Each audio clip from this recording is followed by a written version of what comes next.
Матвей жил с царицей своей, он в согласии много лет, а детей все нет как нет.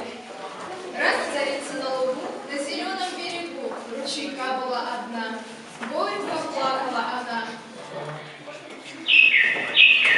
Вдруг летит, ползет к ней рак. Он сказал царице так: «Тебя, царица, жаль, но забудь свою печаль, понесешь ты в ночь, у тебя родится дочь». Он, конечно, был пророк, что сказал, сбылось в срок. Дочь царица родила, дочь прекрасна так была, что ни в сказке рассказать, ни пером не описать. Вот царем Матвеем пир, знатный дан на целый мир. И на пир веселый тут царь 11 зовет чародеев молодых. Было ж всех 12, но 12-й одной, ехидной, наглой, злой, царь на праздник не позвал. Отчего ж так оплошал даже разумный царь Матвей? Было-то, а видно ей. У царя 12 блюд,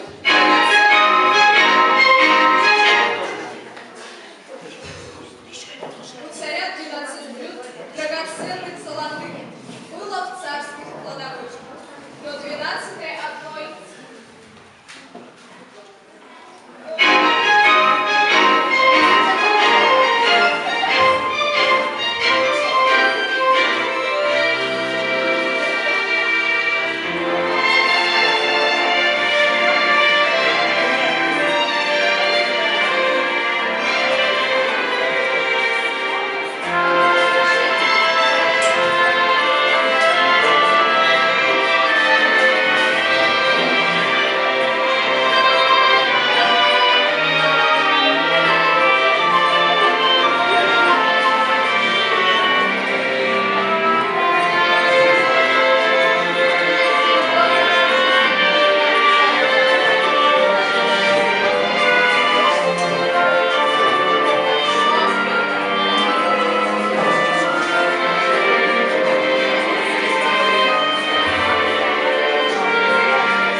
Гости званые царем, пили, ели, а потом хлебосольного царя за прием благодаря стали дочь его дарить.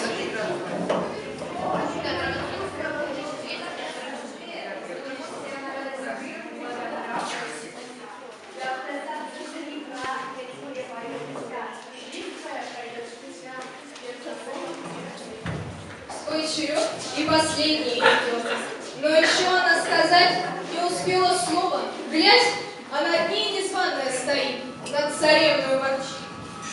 Впервые не была, но подарок принесла. На 16-м году встречаешь ты беду, в этом возрасте постоянно.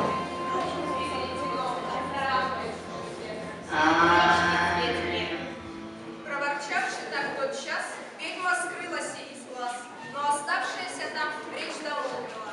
Не дам без пути ругаться ей на царевную Матвей. Будет то не смерть, а сон. 300 лет продлится он. Срок назначенный пройдет, и царевна оживет.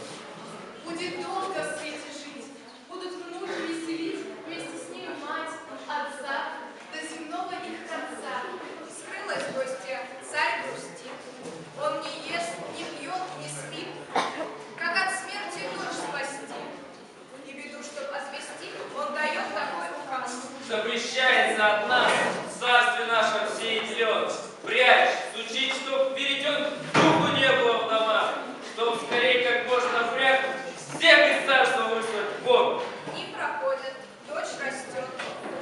Расцвела, как майский свет. Вот уж ей 18 лет. Что-то будет с ней.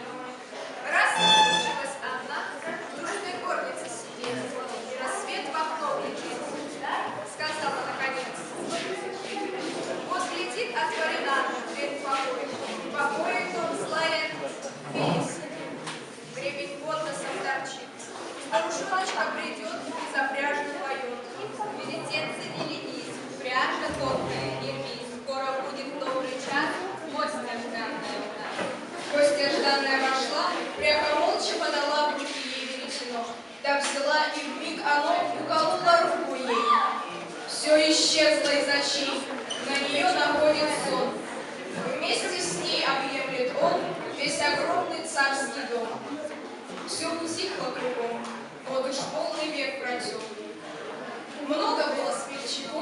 сказанию стариков, в лес брались они ходить, чтоб царевну разбудить. Даже бились об заклад и ходили, но назад не пришел никто. С тех пор ни преступный страшный бог, ни старик, ни молодой, за царевной ни ногой. Время ж все текло. Вот и 300 лет прошло. Что ж случилось? В один день весенний царский сын, забавляясь ловлей, там по долинам, по полям, свиту со своей разъезжал. От свиты он отстал, и у бора вдруг один ощутился царский сын. Стариком бор он видит темен дик. С ним встречается старик. Стариком он в разговор. Расскажи про этот бор, я стариночку знаю.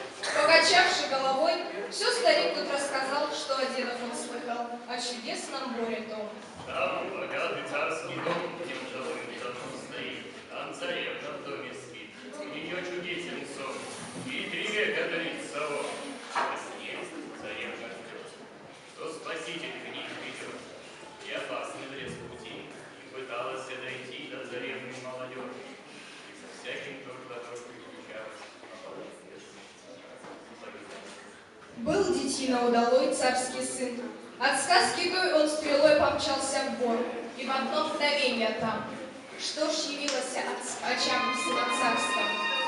Перед ним стоит дворец, здание чудо старины, ворота отворены. В ворота входит он, на дворе встречает он тьму людей, и каждый спит. Весь обходит дворец, пышно все, но всюду сон, гробовая тишина. Вдруг глядит, отворена дверь в покой. В покое том бьется лестница винтом. По ступеням он зашел, и что же там? Вся душа его кипит, перед ним царевна спит. Видом прелести такой, отуманен, распален, неподвижно смотрит он, неподвижно спит она. Что же разрушит силу сна? На колени вставших ним он приблизился лицом, и души не удержал, он ее поцеловал. Вмиг проснулась она, и за нею ото сна поднялось все кругом. Царь, царица, царский